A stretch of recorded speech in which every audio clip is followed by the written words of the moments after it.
Let's give this another try, shall we?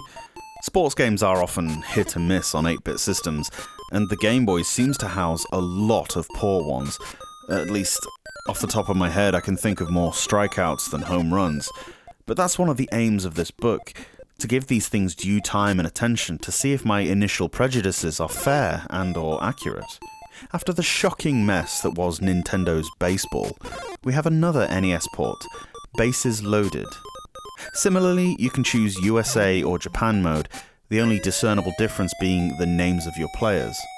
A marked improvement that you'll notice straight away is the pace of the game. The ball and fielders move at a more realistic pace, and it's actually possible to catch a hitter out by using skill. Crazy concept, right? Once a fielder has it, throwing to your base of choice is intuitive. Treat the bases as cardinal directions. First is right, second up, and so on. Press that direction and hit A, and the fielder will attempt to throw to the guy on that base.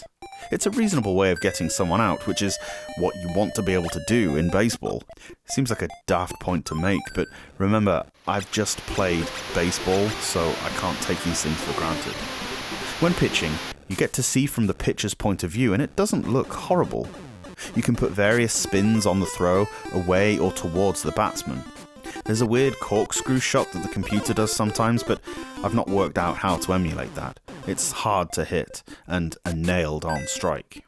Managing to strike the ball is not so much skill or planning, but being able to hit that timing sweet spot. You'll figure out what that is. You can also bunt the ball, +1 for actual sports research, where you hold the bat out in front of you for a guaranteed hit.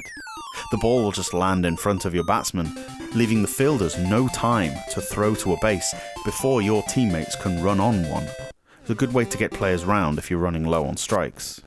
Bases Loaded is a much better attempt at baseball, for sure. But if there's a complaint, it's that it's still too hard.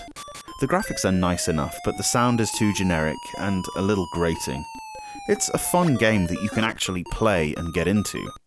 The tension of trying to reach the base before the ball is definitely there, which, at its most base, is what you want from a baseball game. Really good effort. I have to address the elephant in the room. It would be remiss of me to leave this out of the review. When the fielders get the ball, what are they doing? It can only be one thing, and it's indecent.